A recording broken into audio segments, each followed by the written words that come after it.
Ya son las 11:45, por lo que podemos empezar la nueva clase de Derecho Constitucional Comparado.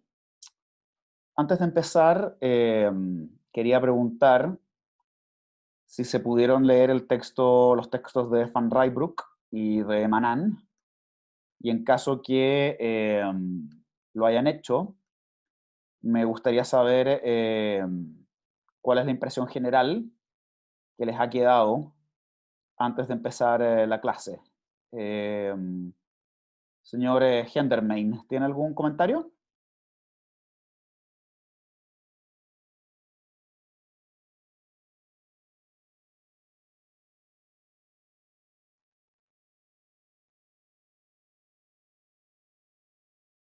¿No? Ok, no del momento. Señorita Muñoz, Sí, ¿me escucha, profesor? sí, la escucho perfecto. Dígame.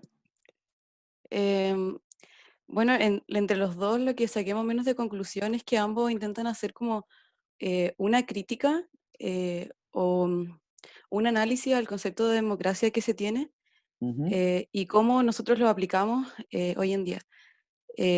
Para empezar, me llamó la atención el hecho de que no hay un concepto definido de democracia, o sea, sí lo hay, pero en la práctica nosotros al final entendemos un concepto de democracia que es distinto al que inicialmente se originó.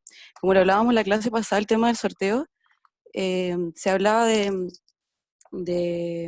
la experiencia griega ujú, y cómo nosotros intentamos imitar, entre comillas, ese modelo y no lo pudimos hacer. También me llamó la atención el tema de que el primer texto, que es de Manning, ¿Manning ujú. se dice? Sí, Manan, es francés, sí, Manan, Bernard Sí, Manan. Manan.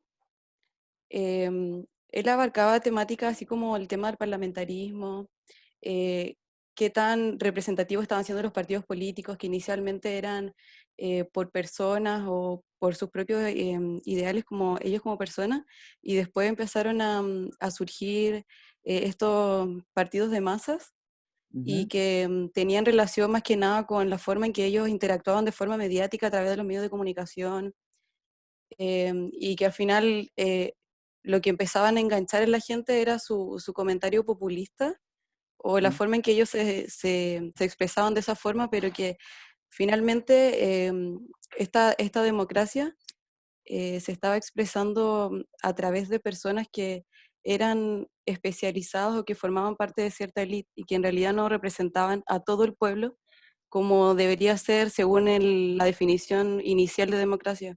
Sí, democracia entendida como gobierno de los pobres, podríamos decir. ¿Mm? Sí. Perfecto. ¿Alguien tiene algún comentario, algo que comentar respecto de los textos? ¿O alguna impresión o algo que complementar a lo que dijo la señorita Muñoz? Profesor, a mí me llamó la atención Ujú, que en el libro de Manny ujú, lo que él hace es eh, que, bueno, lo que transmite es que cada transición de cada etapa al final es una forma en que una crisis termina y empieza una nueva forma de solucionar la crisis y eventualmente vuelve a tener una crisis según la forma representativa de los gobiernos. Pero sin embargo, Manning a su vez nos muestra que aunque hay diferencias, se sigue manteniendo los cuatro principios que sustentan a este tipo de gobierno, como las democracias de audiencia siguen siendo de gobiernos de élite, que las actuales élites no están más cerca del pueblo de lo que estuvieron los burócratas de los partidos en un principio, o que las democracias se han ampliado a través del voto universal, pero que no se puede decir que sea más profunda de lo que en su sentido estricto eh, era el ideal mm. del por cual surgió y que aún sí que subsisten componentes democráticos como es la rendición de cuentas, eh, donde el electorado va a someter a juicio las acciones pasadas de los que están en el gobierno. Eso en verdad no llega a puerto, como se podría decir coloquialmente.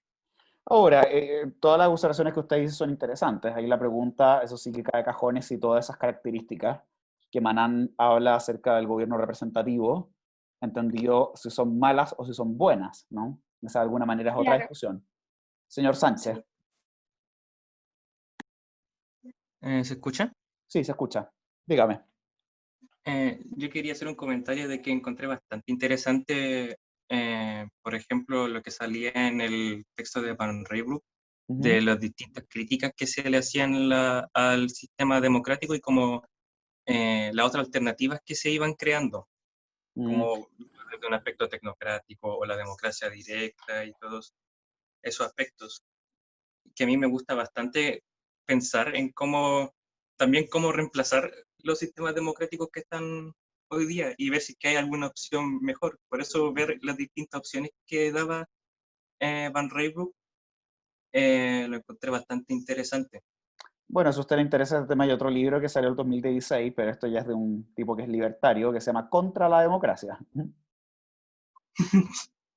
Pero, bueno, que pone toda esta discusión en el tapete. Yo la razón por la cual le hice esta pregunta para tratar de abrir el debate hoy es porque hoy día vamos a tratar de concentrarnos en las ventajas y las desventajas del sorteo en comparación con el voto como medio de tomar decisiones y de elegir autoridades, ¿no? Vamos a proceder de la siguiente manera, y esto tomando en consideración los textos de Manan y el texto de Van Rijbroek. Hoy día yo me voy a referir al carácter democrático del sorteo, o por qué, mejor dicho, los argumentos sobre por qué al sorteo se lo podría eventualmente considerar democrático. ¿Mm? Y después, por supuesto, de mencionar esta característica o de tratar de sintetizarla o resumirla de la mejor manera posible, yo voy a dar la palabra de manera que ustedes me den su opinión sobre si les gusta o no les gusta, si les convence o no les convence estos argumentos, ¿no? Hoy día vamos a hacer eso respecto del sorteo y mañana lo vamos a hacer respecto del voto. ¿Mm? Y la idea, por supuesto, es que al ver los argumentos, o analizar los argumentos sobre cuál es o qué es lo democrático del sorteo y qué es lo democrático del voto, ustedes puedan de alguna manera analizar críticamente y decir qué es lo que prefieren, ¿no?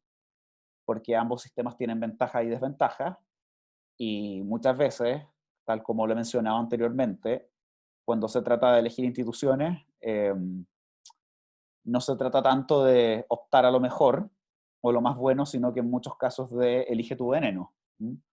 Con cuál mal tú prefieres vivir, ¿no? Respecto del sorteo, podríamos decir que hay tres tipos de razones por las cuales el sorteo se podría considerar eventualmente democrático. ¿Mm? Las primeras son razones de tipo probabilístico, las segundas son razones de tipo demográfico y las terceras son razones de prevención de conflictos de interés. ¿Mm? Otra razón que podríamos decir que está conectada es toda la idea de desprofesionalización de la política. ¿Mm? Vamos a lo primero. Vamos a las razones probabilísticas, ¿no? El sorteo se dice, de alguna manera, esto es lo que está en la base, ¿no es cierto?, del argumento de Manan y del argumento de Van Rijbroek y de otros, que es igualitario o que es democrático en el sentido de que te distribuye el poder, la posibilidad de influir en los asuntos públicos en partes iguales. ¿Mm? ¿Por qué? Porque con el sorteo, todos los ciudadanos, o para ser más claro, todos los que forman parte del sorteo, o todos los que forman parte del pool que se sortea, tienen exactamente la misma probabilidad de ser electos. Obviamente, a medida que el pool es más grande, que el pool de personas sorteadas es más grande, la probabilidad de ser electo es menor. Pero nótese que esto es bastante parecido a lo que ocurre en muchos casos con el voto. Si uno ve, esto es muy interesante respecto del voto, si uno lo ve desde un punto de vista meramente probabilístico, el voto no empodera al individuo. El voto empodera a grandes masas de personas. ¿Y esto por qué? Porque si bien es cierto, grandes masas de personas votando te pueden definir una elección o te pueden tomar una decisión para un lado o para otro, la probabilidad de que uno, como votante, sea el votante que defina la elección, visto desde el punto de vista meramente individual, es ínfima. Es tan ínfima como la de ganarse el quino. Por eso hay mucha gente que señala, hay muchos economistas sobre todo que señalan, que si los votantes fuésemos realmente, verdaderamente racionales, ¿no es cierto?, en términos económicos, ¿no?, o en términos utilitarios, si fuésemos estas máquinas de calcular costos y beneficios, la verdad es que nunca tendríamos buenos incentivos para ir a votar, porque los costos individuales de molestarse en ir a votar superan con mucho los beneficios que yo puedo obtener de ello, ¿no? Que es que mi probabilidad de influir en la decisión final es bastante mínima, ¿no? Entonces aquí hay una razón probabilística por la cual se dice que el sorteo es democrático, y de alguna manera esta razón probabilística conecta con lo que veíamos ayer respecto del voto, en el sentido de que hay un cierto reconocimiento de un estatus igualitario entre quienes están dentro del pool de personas que eventualmente pueden ser selectas por sorteo, ¿no? Eh, Básicamente ahí la racionalidad es porque poseemos un mismo estatus, ¿no es cierto? Y en este caso sería el estatus de ser lo suficientemente sabios en materia política.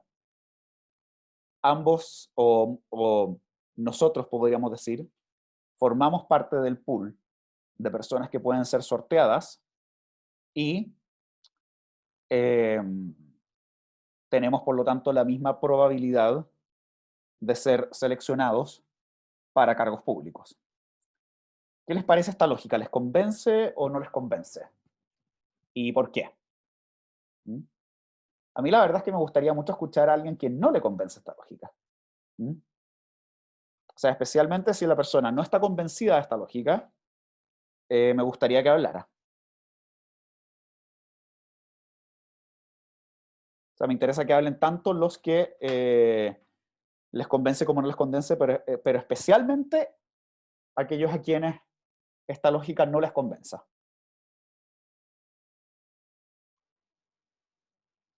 Me puede levantar la mano y yo les doy la palabra. Señor Sánchez. Respecto al pool de personas que pueden ser elegidas por sorteo, yo creo que mientras se siga, por ejemplo, el modelo ateniense que se mostraba de que aquellas personas que estaban dispuestas a inscribirse como en el pool para poder ser elegidos por sorteo, ahí no habría problema alguno, yo creo, en poder utilizar ese método, que aquellos que se sientan realmente como con la intención de poder representar puedan ser elegidos por este método. Así que más allá de eso, yo le encuentro bastante sentido a ese método del sorteo. Ahora, ojo, a que eso te podría generar un riesgo de autoselección, en el sentido de que solo las personas, entre comillas, fanáticas, serían las que se inscribirían, ¿no? Ahí es donde yo creo que hay que modificar ciertos aspectos del sorteo para evitar situaciones como esa. O también, por ejemplo, capacitar a aquellos que salgan elegidos. O quizás habría que hacer grandes campañas públicas, incentivando el deber cívico, etcétera, ¿no? Pero claro, Cosas también como eso. claro, porque Perfeccionar el sorteo de alguna manera. sí, porque también hay un tema de que ciertas sociedades la gente no quiere participar. Bueno, es súper difícil hacerla participar de alguna manera, ¿no? Por Sería eso, perdón, señor Sánchez, dígame, sorry.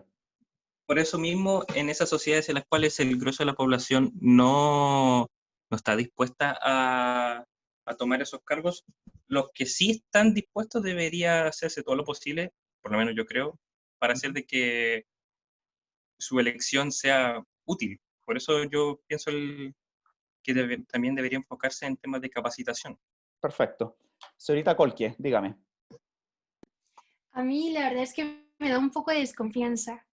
Ujú. No voy a entrar en un tema si estoy de acuerdo, si es bueno o no, sino por un tema fáctico, que igual es muy manipulable ese sistema. Porque si bien, por ejemplo, aplicándolo para el caso de nuestro país, la gente no está muy interesada en estar metida directamente en la política. Si bien cada uno eventualmente tiene una posición o una opinión, a la hora de hacerse cargo, de adquirir responsabilidad, no muchos están interesados en eso. Entonces, los que van a entrar o las personas que van a estar a cargo de este sistema de sorteo, que supuestamente va a ser azaroso, también puede ser muy manipulable, como antiguamente que se tomaban las urnas, se cambiaban los votos y salía la persona que pues les convenía, que asumiera, Mm. pero con una pantalla de que es una suerte de azar.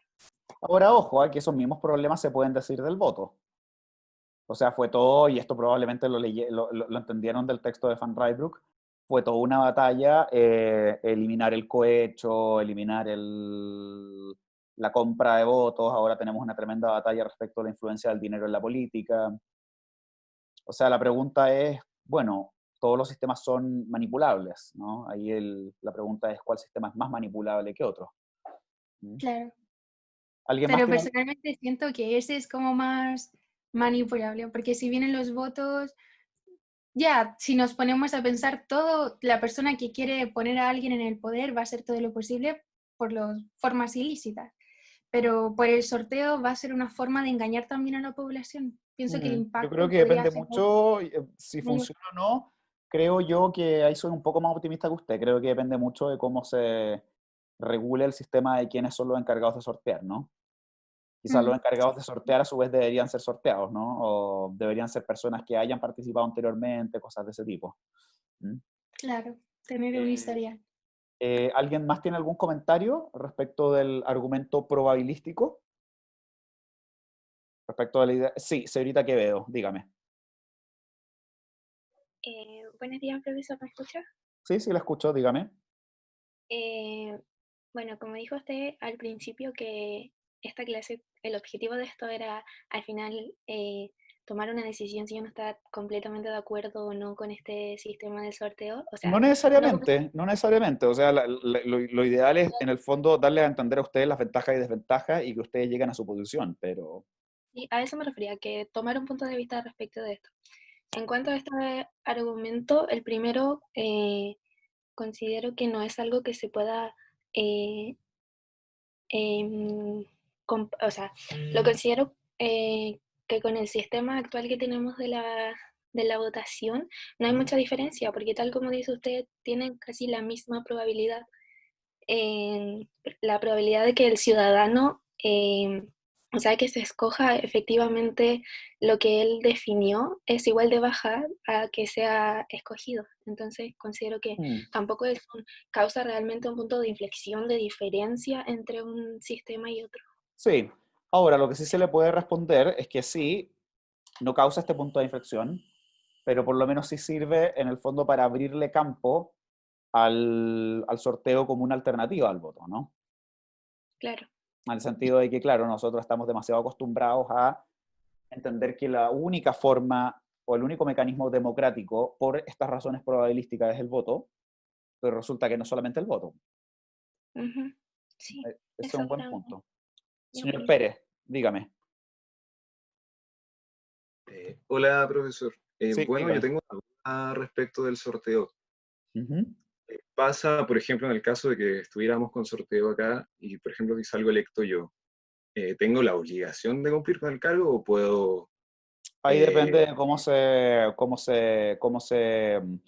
se señale, ¿no? Porque claro, por una parte uno podría decir eso es una muy buena discusión, ¿no? Claro, porque ahí me surge la pregunta, porque ¿qué pasa si es que la gente, por ejemplo, a mí me toca y decido no ejercer el cargo? Entonces va a seguir sorteándose hasta que hayan personas que quieran ejercer los cargos, porque al final podría darse que sea al final parecido a la votación que tenemos actualmente, porque la gente que quiere ejercer los cargos va a ser la misma que actualmente se postula al final. Entonces se perdería un poco el sentido azaroso del sorteo. Sí, ahora ahí ya hay un tema de que si alguien no quiere ejercer el cargo y al final se terminan tomando decisiones políticas, eh, habiendo tenido una persona la posibilidad de tener poder político por sorteo. La persona no asume y después se toma una decisión política que no es de su agrado, bueno, se puede decir que esa persona se podría culpar a sí misma, ¿no? Mm, claro, pero mi problema me surge que al final siento que sería un poco parecido a la de ahora, porque eh, al final la mayoría de la gente yo creo que no optaría por ejercer el cargo, se sentiría quizás poco preparado, quizás Sí, mucha responsabilidad. yo creo que podría ocurrir, Entonces, depende mucho también de cómo se rodee, pero es un buen argumento. sí, O pues podría al sea, final terminar siendo algo elitista al final, como o sea, igual que ahora prácticamente. sí, o sea, esto depende mucho, a mi juicio, de cómo se rodee el sorteo. Porque claro, es muy distinto si se hace este sorteo, ¿no es cierto? Y hay campañas electorales en las cuales, o sea, no campañas electorales, pero campañas en que de alguna manera se acentúe el carácter cívico, y también es distinto si a los congresistas selectos por sorteo se les paga una buena remuneración, ¿no? Mm. De hecho, esa es una de las razones por las cuales efectivamente a los cargos sorteados de Atenas, en el Consejo de los 500 sobre todo, se les pagaba, justamente para evitar que fuesen solo personas ricas quienes al final del día decidiesen participar. Y había todo un tema que esto aquí es una buena discusión, que es si se puede homologar en la práctica, que es que en la antigua Grecia eh, había todo un tema de promocionar la participación en la vida pública. ¿Mm? En la antigua Grecia había un gran desprecio a la vida privada y la vida pública, la vida política estaba tomada en gran consideración, ¿no? De hecho, muchos de ustedes probablemente lo saben, pero la palabra idiota viene de Aristóteles y viene de idiotes. Y el idiota, el idiotes, era la persona que no participaba en temas públicos y que de alguna manera consideraba que lo único que importaba era la vida privada, su metro cuadrado privado, ¿no? Que no se interesaba en absoluto por los asuntos públicos. ¿Mm? Claro, uno podría decir que uno de los problemas de aplicar el sorteo en la actualidad, pero también se puede decir que es uno de los problemas del voto en la actualidad, es que las sociedades modernas, ya que son tan masivas y tan complejas y requieren de división del trabajo, son sociedades de idiotas, ¿no? En el sentido de personas no interesadas en los asuntos públicos y que de alguna manera creen que todo depende de su vida privada, ¿no? Que su vida privada de alguna manera engloba todo. ¿Mm? ¿Alguien tiene algún otro comentario o pregunta? Ah, señorita Castillo, dígame. Buenas tardes, profesor. Dígame. Me dio Buenas una tardes. duda respecto al sorteo Ujú. con relación a los partidos políticos, porque hay gente que milita en ciertos partidos y como hay partidos políticos que tienen más cantidad de militantes, al momento del sorteo, eh, bueno, va a influir que cierto partido político como que se inscriba a este sorteo. Mire, depende de cómo se haga el sorteo, pero la idea eh, respecto a muchas de las personas que proponen el sorteo es que los partidos políticos se transformen en la práctica en algo así como fundaciones privadas o asociaciones o grupos de interés, ¿no? De alguna manera el partido político sería algo así como la Cámara Chilena de la Construcción, o sería algo así como la CPC, o sería algo así como el sindicato. ¿Mm? En el sentido de, sería un grupo de interés más, el cual, por supuesto, tiene derecho a plantear sus propuestas como grupo que comparte una cierta ideología, pero no tendría este papel privilegiado que tienen las democracias actuales, en los cuales los partidos políticos de alguna manera son el filtro del sistema, ¿no? Que son el Mm, filtro que de alguna manera te procesa las ya. preferencias y los intereses del pueblo, ¿ah? Los cuales son en muchos casos contradictorios, y trata de darles una cierta sistematicidad, por decirlo así. Señora Sería Aguirre. como algo Ay, No, disculpe. no, perdón, dígame, perdón. Sería como algo más ideológico, Sería como... más de eso, sí, serían básicamente grupos sería algo así como la masonería, podríamos decir, o como la Iglesia Católica, o algo por el estilo, ¿no? Ya, Eh, gracias. Señor Aguirre, dígame. Profesor, yo estuve toda la semana pensando en este tema del sorteo, Ajá. porque en realidad, antes de que usted lo dijera en la última clase, nunca había pensado que podía ser parte de la democracia o que la democracia se pudiera llegar a concebir así, en base a ese sistema. Estaba recordando, por ejemplo, cómo uno lo podría aplicar en la práctica, y yo creo que aplicar el sistema así a rajatabla, creo que sería muy difícil porque, querrámoslo o no, a pesar de que hay poca participación y todo, tenemos una cultura democrática en base al voto. Mm, Eso está como en el subconsciente. Pero estaba pensando quizá en una casuística, por ejemplo, con la elección del presidente Allende, ujú, en donde la Constitución no establecía la mayoría absoluta para que no había segunda vuelta. ujú. Entonces, básicamente se ganaba con muy poco porcentaje, digamos, una persona que sacaba 40% de votos podía ganar porque el 100% de los electores dividió en 5 candidatos, por ejemplo, y a la final teníamos un presidente escogido con 40% nomás. Pero a lo que iba yo, según lo que yo entiendo, lo que sé de historia, es que el presidente Allende hubo tan poco margen que fue la Cámara de Diputados la que terminó eligiendo entre él y el otro candidato. En Fue una el Congreso casuística, pleno, pero así fue. Por esa claro, razón, fue al el final, Congreso finalmente el que designó a Allende como presidente. En una casuística así, digamos, en un resultado en el que, en el empate o en un caso así, ahí podríamos aplicar el voto, perdón, el sorteo, y probable pensar en una que, especie de sistema mixto entre bueno, más que, voto y cuando, no, y cuando el voto no lo resuelva, el sorteo. bueno, ahí más que preguntarme a mí, la conclusión es la que puede llegar a usted, quizás sí, o quizás para futuro se podría instaurar un sistema como el que ustedes vieron probablemente en Van Rysbroek, de cómo se elegía el dogo de Venecia, ¿no? Que era este sistema en el cual se mezclaban sorteo y voto. ¿Mm? Entonces eran varias rondas en las cuales los electores se subdividían entre ellos de acuerdo a sorteo, y entre ellos votaban, y algunos eran excluidos y otros incluidos, etc. Claro, en el fondo era eso, una especie de sistema mixto que podríamos Sí. pensar, o que incluso a lo mejor no para representantes tan populares, digamos, pero por ejemplo el caso de fiscal, el caso de jueces, el caso del Bueno, a Tribunal ver, Constitucional. quizás sí, yo creo que ahí depende mucho de las lógicas de la institución de la que estamos hablando. ¿Mm? A mí me parece que el sorteo funciona muy bien para instituciones quizás de tipo contralor. ¿Mm? Y quizás también pueden funcionar bastante bien para instituciones de tipo representativo o para asambleas deliberativas, ¿no? Asambleas en que la gente tiene que conversar entre ella para tomar una decisión. No estoy seguro de si el sistema funciona tan bien cuando se trata de elegir autoridades ejecutivas.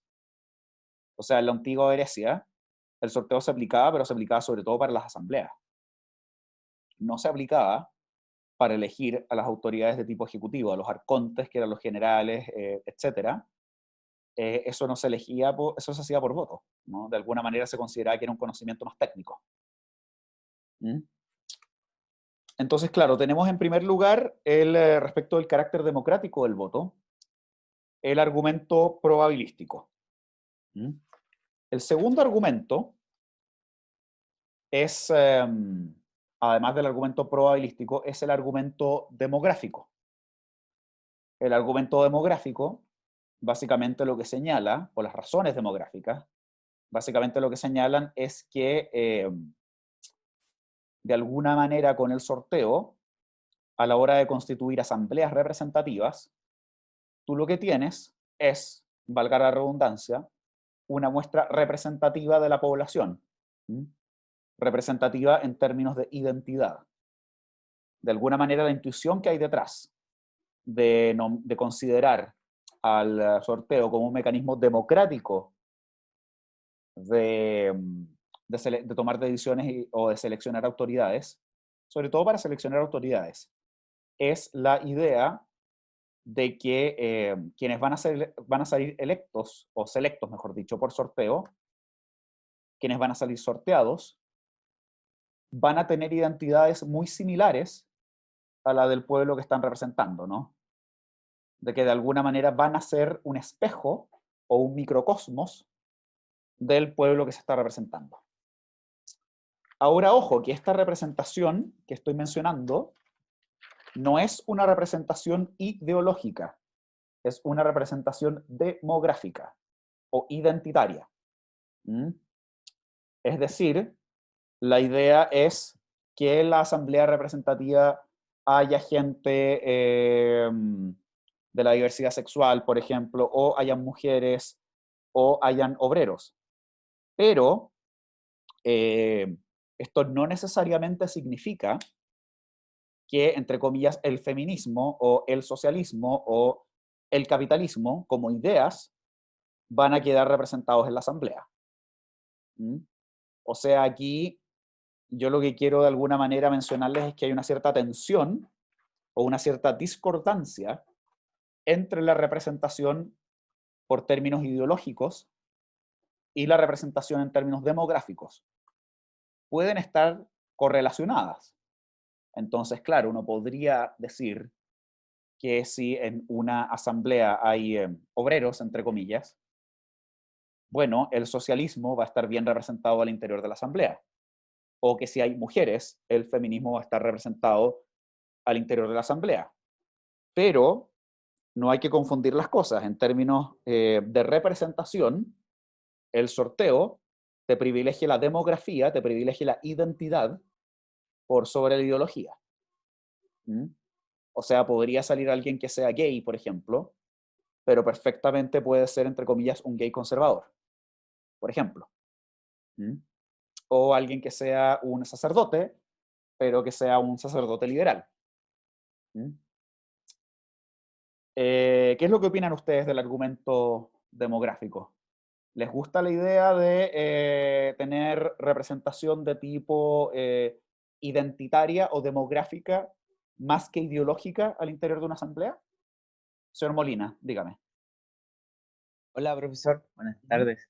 Buenas tardes. Yo considero que este argumento es el más fuerte, puesto que yo soy algo crítico con el tema ideológico per se, que a veces siento que las discusiones de política que se realizan son más para demostrar que mi ideología es la correcta por sobre la del otro y no enfocándose tanto en el problema o la necesidad que quizás se está debatiendo. ¿A qué voy con esto? Esto es un Que poquitín cosista, claramente, digamos. un poco qué, Un poco cosista cuando se le critica a Joaquín Lavín. No digo que usted sea Joaquín Lavín, no me malinterprete, pero cuando se criticaba, ¿no es cierto?, a mediados de los 90 o a principios de los 2000, a Joaquín Lavín de que no tenía ideología, sino que se preocupaba, entre comillas, de los problemas reales de la gente, ¿no? claro, algo así. Y bueno, voy que teniendo un espejo, como se dijo, de la sociedad, representaría o reflejaría realmente las necesidades, porque no es necesario tener un estudio o conocimiento de una ideología que posiblemente se podría decir con la solución dada, con la idea que se tiene para la solución, con tener sentido común. Entonces, si tenemos a una persona, entre comillas, común, que no tiene esta preparación política para, se podría presentar y decir, ¿sabes qué? Yo conozco a mi vecino, este es el problema que nos aqueja, legislemos sobre esto. Ya se verá si resulta o no, pero yo creo que es un buen fundamento. Ahora, es interesante lo que usted dice y le agradezco mucho su comentario, porque esto conecta con otro punto que yo voy a tocar. Después le voy a dar la palabra al señor Aguirre, pero quiero decir esto. Toda esta idea de la representación demográfica o identitaria de la población está de alguna manera apuntalada por una profunda desconfianza a la profesionalización de la política. ¿Mm? Que es algo que ustedes pueden ver que permea el texto de Manan y el texto de Van Rybroek.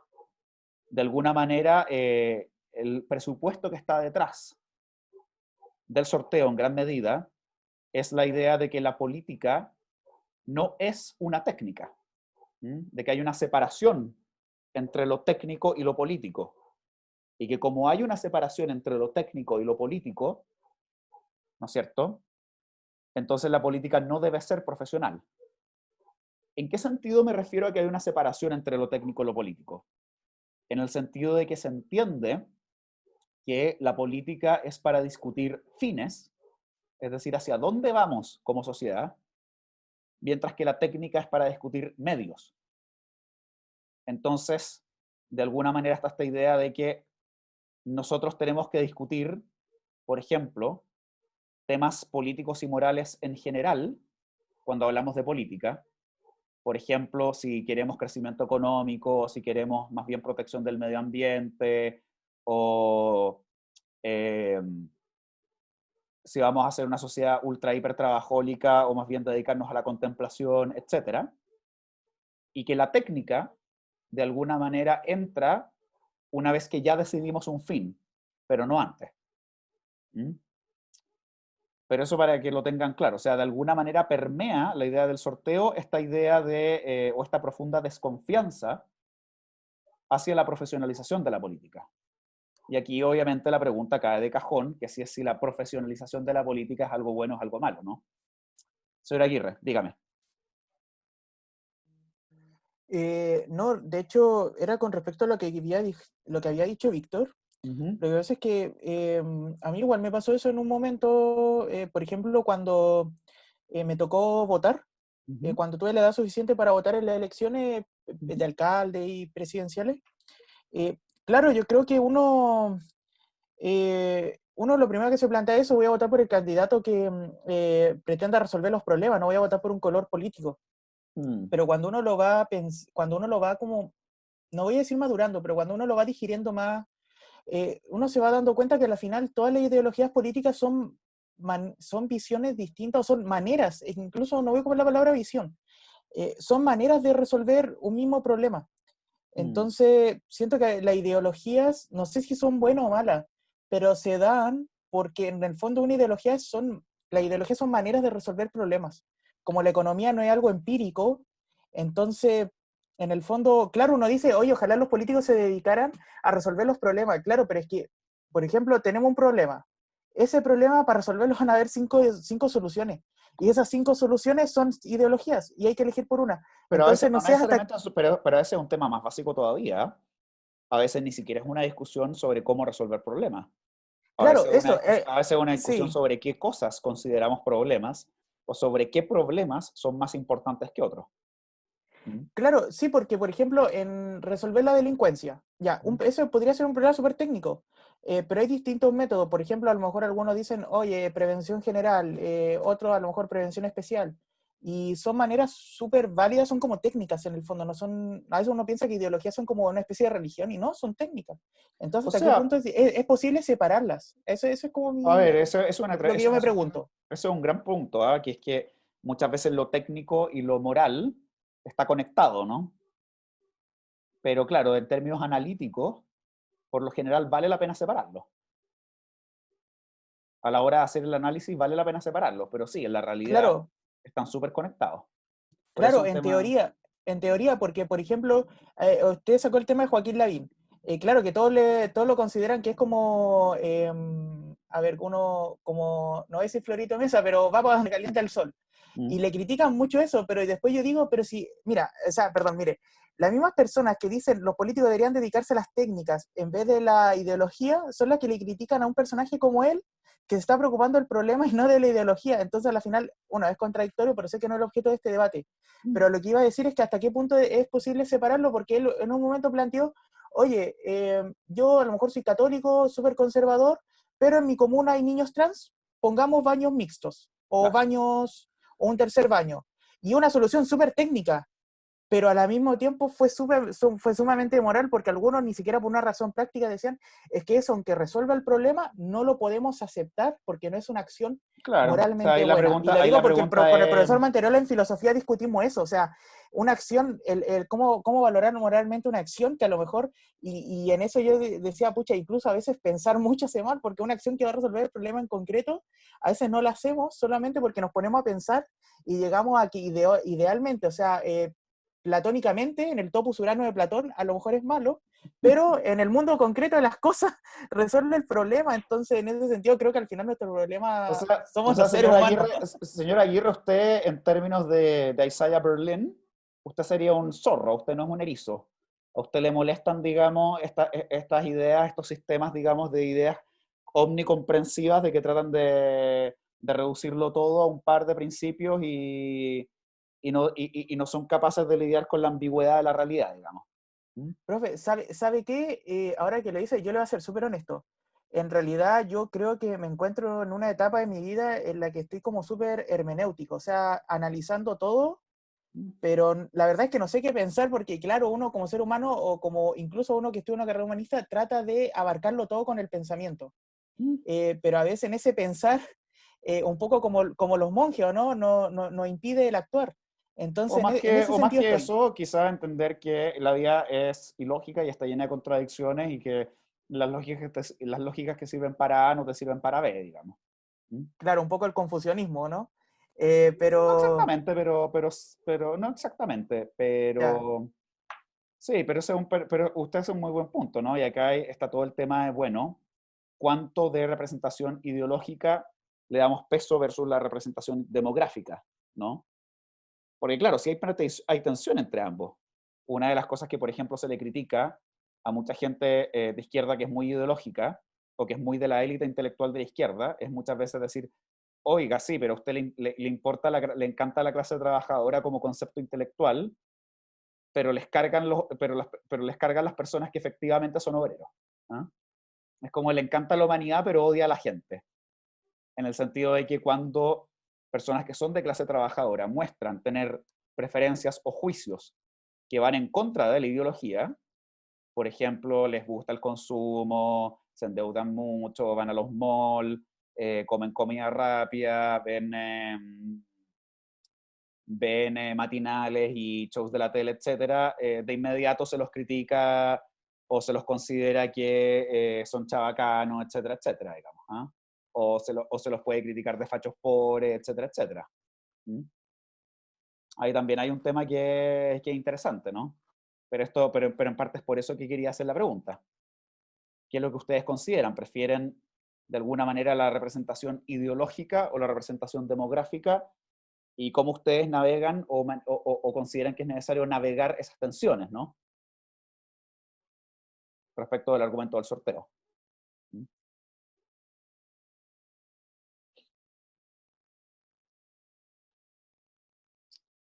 Eso en segundo lugar, que sería el argumento, podríamos decirlo, eh, de las razones demográficas. ¿Mm? Y el último argumento, podríamos decir, es el argumento, el tercer argumento, digamos, a favor del sorteo, ¿Mm? Es el argumento por la prevención de conflictos de interés, ¿no? Finalmente se argumenta que el sorteo, justamente porque tú le estás dando la elección de quién va a ser tu autoridad o tu representante a la diosa de la fortuna, ¿Mm?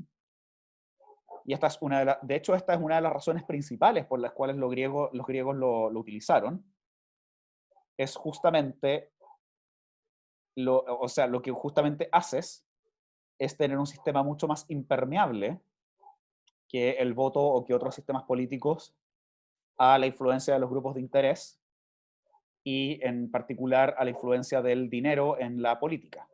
¿Mm?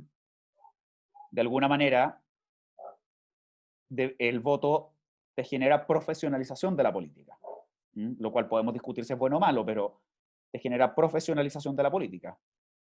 Y al generarte profesionalización de la política, genera que uno tenga que crear todo un sistema para filtrar y preparar políticos y para hacerlos elegibles, ¿no? El cual a su vez cuesta dinero y por tanto quien tenga el dinero suficiente para colocar a esos políticos o para financiar a esos políticos va a tener un poder excesivo. ¿Mm? De alguna manera se dice que el sorteo es más impermeable que el voto a la influencia del dinero en la política y que eso puede ser un aporte. Y esto tiene que ver con los griegos porque en su versión original, el demos o los demos era la gente pobre. ¿Mm? Entonces la idea de democracia era el gobierno de los pobres. Señor Sánchez, dígame. Yo iba a decir también de que decía en el texto de que Ok, también está la opción de que incluso con ese argumento de que puede evitar conflicto de interés, igual, si es que alguien al ser elegido por sorteo intenta como pertrecharse o hacer alguna cuestión fraudulenta, por decirlo así, también mencionaba de que esa autoridad elegida estaba bajo constante escrutinio también del propio pueblo de la ciudad. Mm. O sea, eso de Y que alguna manera... ellos mismos podían sacarlo, tenía entendido. Sí. O sea, bueno, eso le habla también de, aquí podríamos decir, el instinto más liberal o el instinto, podríamos decir, del constitucionalismo, el cual es distinto necesariamente al instinto de la democracia, ¿no? La democracia representativa, de alguna manera, moderna, intenta hacer una cuadratura del círculo. Por una parte, respetar el gobierno de las mayorías, por el otro lado, dividirlo de manera de controlar el poder, ¿no? Crear lo que se llamaba la poliarquía, como la decía Robert Dahl. Tener muchos organismos controlándose entre sí. De manera que, como decía Alexander Hamilton, ¿no? Uno de los padres fundadores de Estados Unidos, que la ambición, de alguna manera, controlara la ambición. Señorita Nova, dígame. Profesor, con respecto a eso, en los textos se hablaba mucho de cómo evolucionaba, de cómo los medios de comunicación habían hecho que la democracia representativa en ese sentido como que cambiara porque los políticos y los partidos políticos tenían que cambiar junto con ella. Entonces, yo creo que en parte lo que es el sorteo quitaría el factor de la influencia de las redes De los medios. sociales, de los medios en la gente, porque al final quien tiene más plata para hacer un espacio publicitario más llamativo y todo lo demás siempre va a tener más ventaja que el que no, porque al fin y al cabo la gente también es muy voluble, la gente es fácil de controlar en base a lo que se le muestra a sus ojos. Eso usted tiene un punto, sobre todo considerando toda la investigación empírica que ha salido últimamente, ¿no? Ahí le recomiendo mucho, si le interesa el tema, que se lea el libro de Yuval Harari, el Sapiens. El libro Sapiens. Pero sí hay un tema, que es que aquí la diferencia es, bueno, ok, el sorteo te puede evitar la influencia de los medios de comunicación respecto de por quién vas a votar. Pero claro, habría que, una vez elegida la asamblea, regular con mucho detalle cómo esa asamblea delibera y decide, de manera que las redes sociales no influyan en la discusión interna, ¿no? O sea, uno de los grandes problemas o desafíos del siglo XXI es que la democracia representativa en términos originales era una tecnología para moderar las pasiones, y las redes sociales sacan lo peor de los seres humanos. Entonces, por eso hay algunos psicólogos, de hecho, como Jonathan Haidt, por ejemplo, que dicen, bueno, si yo quisiera eliminar la democracia, yo habría creado las redes sociales. En el sentido de que las redes sociales forman estos silos o compartimentos estancos de personas que piensan igual, y ocurre el efecto que se llama de polarización de grupo, de que la gente que tiene una cierta posición, a medida que se encuentra con gente que comparte esa posición, se vuelve más extremista, y se vuelve mucho más intolerante y mucho menos dialogante, etcétera, etcétera, etcétera. Como los grupos de derecha que salieron en Europa. Como los grupos extremistas de derecha que salieron en Europa, que, por ejemplo, en un país, un tipo, por haber compartido en redes sociales su postura un poco fascista, fue y mató a miles de niños. O sea, sí, no pero, miles, ojo, pero pasa para ambos lados. O sea, si usted se mete... No, sí, pero era un ejemplo. Pero sí, eso es absolutamente cierto. Pues si usted se mete a cualquier... si usted estuviera, no sé, por Estados Unidos, en Canadá, y se mete a cualquier grupo de Everyday Feminism o SJ, de Social Justice Warriors o lo que sea, también a veces ve mucho extremismo. Sí. O sea, va para los dos lados. Es un efecto que ha sido medido. Se llama polarización de grupos. A medida que más gente se junta con gente que piensa igual a ellos, la gente más extremista se vuelve. Pero por eso el sorteo sería una forma como de evitar eso. Ahora ahí ya también hay un tema que quizás para mucha gente, especialmente de nuestra época, sería muy difícil, que es entrar a la asamblea deliberativa, usted deja el celular afuera. Celulares apagados, por favor. O algo por el estilo. ¿Alguien tiene algún otro comentario o duda al respecto? Respecto de la idea del sorteo como preventor de eventuales conflictos de interés. Y también, obviamente, de la idea de profesionalización o desprofesionalización de la política. ¿Alguien tiene algún otro comentario o algo que le interese aportar?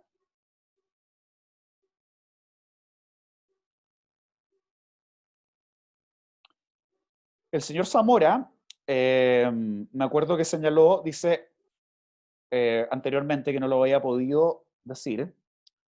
Desde mi punto de vista, el sorteo tiene aspectos positivos en lo que se refiere a la preferencia demográfica, por considerar la pertenencia a un lugar y que sean personas que conozcan las problemáticas locales, de conexión, salud, educacionales, etc., sin importar el color político, sea un gay, conservador o un partido nuevo, si habita en el lugar debería querer lo mejor para su región, comuna, etc.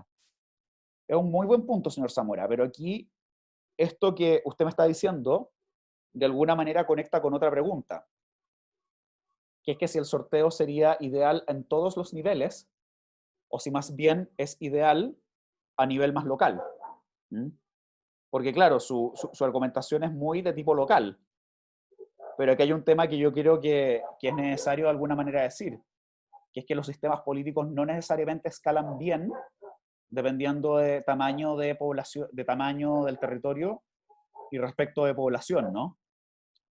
Quizás, claro, uno es comunista en su propia familia, tampoco las ideologías, ¿no? Uno es comunista respecto a su propia familia, socialista respecto de la familia extendida, comunitarista cristiano quizás respecto de la comuna, liberal en la ciudad y ultra hiper libertario en las relaciones internacionales, ¿no? O sea, mi punto es que las ideologías, la aplicabilidad de las ideologías y la aplicabilidad de los sistemas políticos tiene que ver con la conexión local y con la proximidad. A mí la pregunta que me gustaría hacerle, señor Zamora, es ¿qué es lo que pensaría usted, digamos, a nivel nacional? Si usted considera que el sorteo podría aplicarse, por ejemplo, a nivel nacional. Respecto de nivel local, creo que hay buen espacio para experimentar, eso sí. O sea, yo lo veía, lo que comenté fue más que nada viendo el aspecto positivo de que se considerara esa exigencia o atributo demográfico, pero lo veo como más aplicable de una forma de perfeccionar la elección mediante el voto, de poder optar a que las personas sean de la localidad. Pero en cuanto al sorteo, que lo dije creo que en el comentario de la otra clase, lo veo más para para la constitución conformación, perdón, de la asamblea constituyente, o lo que me pareció bien que dijo usted recién respecto de los órganos contralores. Y de una forma de dar mayor legitimidad, porque, por ejemplo, la terna que se constituye para la elección de los ministros que van a formar la Corte Suprema, o incluso la elección del Contralor o del Fiscal Nacional, que sean personas capacitadas que cumplan con los requisitos, no sé, académicos, que ya están, y que esta terna vaya a un sorteo, porque así evitaría cualquier conflicto de interés o influencia externa y mejoraría la legitimidad. Bueno, eso lo aprecio mucho, señor Zamora, porque eso es muy parecido a lo que efectivamente hacían las ciudades-estado italianas. Tal como lo mencionaba el texto de Manan, ¿no? Las ciudades-estado italianas tenían, de alguna manera, comisiones para elegir ciertas autoridades. Esas comisiones vetaban candidatos, de alguna manera, y entre los candidatos se sorteaban. De alguna manera uno podría, por ejemplo, señalar que un mecanismo como el Consejo de Alta Dirección Pública en Chile, o una especie de consejo de designación de jueces, podría establecer ciertos requisitos mínimos para generar el pool de candidatos que se va a sortear y asegurar que todos sean mínimamente competentes, etc. Es un excelente punto. Señor Aguirre, dígame. No, en relación con lo que dijo Luis recién, yo creo completamente lo opuesto. Yo creo que Ujú. separando, por ejemplo, para los órganos contralores o órganos como jueces, fiscalía, creo que podría resultar el sorteo. Claro, usted ya me dejó súper claro que para los órganos de carácter ejecutivo, claro, el sorteo es mala opción. Pero para los órganos deliberativos, que creo que es una posibilidad que estábamos Ujú. discutiendo, yo creo que no. Por ejemplo, ¿por qué creo que no? Porque creo que podría incluso causar una deslegitimización de ese órgano, Ujú. en el sentido de que puede causar una injusticia en que el sorteo, precisamente, como las personas somos seres humanos, eh, precisamente ese órgano deliberativo puede resultar en completamente lo opuesto a la expectativa de la gente. Mm. Por ejemplo, ahora estamos discutiendo un proceso constituyente en el que yo creo que para nadie es controvertido de que aspiramos a ser un país mucho más liberal, mucho más progresista moralmente, y resulta que sometemos la Asamblea Constituyente al sorteo y pongámonos, de los 100 constituyentes salen 70 de la UDI. Creo Mm. que la nueva constitución va a ser completamente lo opuesto a lo que esperábamos en vista del sorteo, y que por lo tanto esa constitución o esa asamblea no va a ser legítima porque no está representando a nadie. Pero ojo con ese argumento, señora Aguirre, porque ahí le podrían decir de que de hecho es una de las principales críticas que se le han hecho a las anteriores argumentos a favor de la Asamblea Constituyente. Pero bueno, ¿y qué pasa si con las reglas electorales actuales y la gente a través del voto revelando sus verdaderas preferencias y sus verdaderos juicios, no lo que te dicen, sino lo que hacen, efectivamente tiene mayoría UDI? Y la nueva constitución que salga de la Convención Constituyente sea parecida a la de 1980, pero en un proceso democrático. Ahí Sí, la pregunta es, bueno, ahí la pregunta es si las personas serían capaces de aceptar ese resultado como legítimo. yo creo que sí. Sí. Ujú. Yo creo que sí, por lo que yo le decía la semana pasada, en vista de que el voto genera responsabilidad política. Ya, o sea, hay un En ese tema sentido, de... el resultado es atribuible a la ciudadanía. Perfecto. O sea, básicamente yo fui el Gil y por lo tanto Claro. me lo tengo que mamar, digamos. Y yo ¿Mm? creo que fue como a muchas personas que le pasó que votó por Piñera o ya, para no tener un color político, que votó por Bachelet y salió decepcionada. ¿Mm? Por ejemplo, muchos grupos evangélicos creían que Sebastián Piñera los iba a representar en la perspectiva, digamos, moral, que es lo que a ellos les interesa, y precisamente se han visto decepcionados, porque yo entiendo que Piñera pertenece a una derecha un poco más liberal de la que normalmente se cree. Entonces, claro, pero yo le diría a ese evangélico, oye, pero tú votaste por él, pues. Y entonces decía, claro, yo se lo creí, pero si hubiera salido por sorteo, yo creo que, claro, ahí sería como más difícil. Bueno, ahí hay otro tema que es interesante, que no lo vamos a ver en este curso, lamentablemente, pero es lo que yo decía en este libro de Democracia para Realistas, que dice que lamentablemente las elecciones no te producen gobiernos que sean responsables o que respondan necesariamente a las preferencias o a los juicios de los ciudadanos que los eligieron. Y por una razón muy sencilla, muchas veces lo que ocurre es que las personas no tienen preferencias o juicios claramente establecidos. ¿Mm? De hecho, hay investigación en psicología que lo que está señalando es que muchas veces las personas no votan en base a sus juicios o a sus preferencias, votan en base a, a la personalidad del candidato, ¿Mm? O votan en base a sus grupos de identidad, ¿no? O sea, no es tanto que yo voto, entre comillas, socialista, conservador, etcétera, porque las ideas me convencieron. Muchas veces lo que ocurre es que veo que la gente como yo, entre comillas, vota por un determinado candidato socialista, conservador, etcétera, por razones de personalidad, podríamos decir, por razones psicológicas, y como yo creo identidad al formar parte de ese grupo, yo también voto por esa persona, y a medida que yo voto por esa persona y me entero de la ideología, ahí yo me pongo más ideológico. ¿Mm? También hay todo un tema de que incluso si yo tengo preferencias y juicios claros sobre, por ejemplo, la economía, mi mente como ser humano es muy limitada. Entonces, por ejemplo, hay un efecto que es típico y que está medido, que es que los seres humanos solamente, cuando tratamos de evaluar el desempeño económico de un gobierno, nos podemos fijar en los últimos 6 meses de ese gobierno. ¿Mm? Entonces ocurre que un gobierno, es lo que le pasó, por ejemplo, al primer gobierno de Eduardo Frei Ruiz Tagle, ¿no? Un gobierno puede estar la mayoría de su periodo teniendo excelentes tasas de crecimiento económico. En los últimos 6 meses le llega una crisis, entonces uno evalúa ese gobierno como pésimo todo lo que fue detrás, o al revés. Un gobierno puede tener pésimas cifras, en los últimos 6 meses sufrir un golpe de suerte y la economía se va para arriba, y ese gobierno sale reelecto. De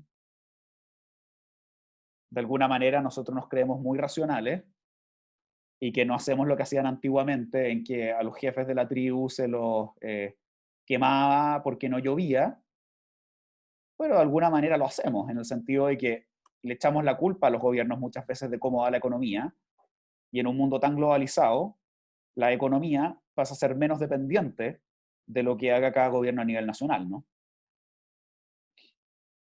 Sigue siendo bastante dependiente, por cierto, pero es menos dependiente de lo que era antes.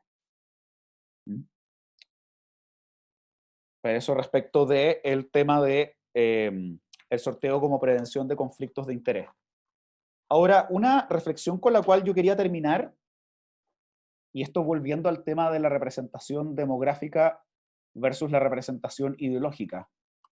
Nótese que de alguna manera esta tensión lo que te demuestra es que no hay mecanismos de representación perfectos.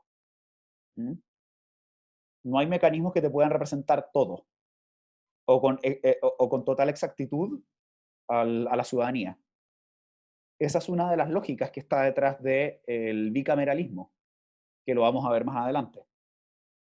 Una de las ideas que está detrás del bicameralismo es que la representación basada únicamente en el voto, y en el voto por población, podríamos decir, una persona, un voto, es insuficiente para representar toda la realidad en una sociedad determinada.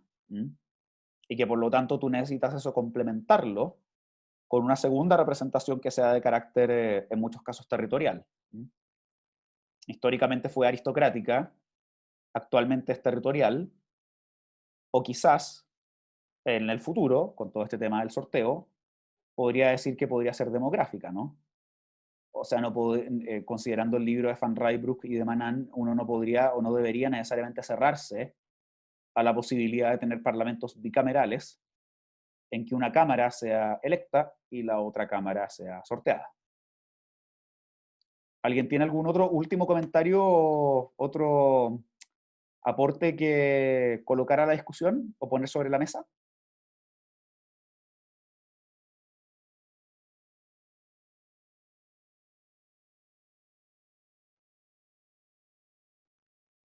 ¿No? ¿Les parece bien? Bueno, esta es la clase por hoy. En la clase de mañana, espero que la hayan disfrutado, en la clase de mañana vamos a ver el voto. Vimos el sorteo y vamos a hacer mañana el mismo ejercicio, pero con el voto. Vamos a ver los argumentos a favor y vamos a ver los argumentos en contra. Para la clase de mañana me gustaría que se queden pensando mucho en todo el tema de los méritos o los deméritos de la profesionalización de la política y los méritos o deméritos de la representación de tipo más bien ideológico, ¿no? Si consideran que es adecuada para el mundo moderno, sí o no.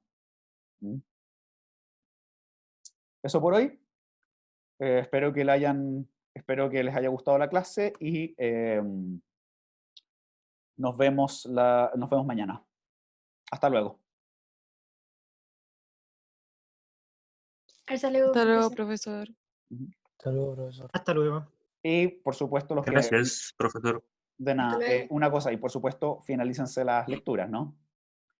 No solo porque es materia de clase, sino porque son interesantes. Bueno, hasta luego.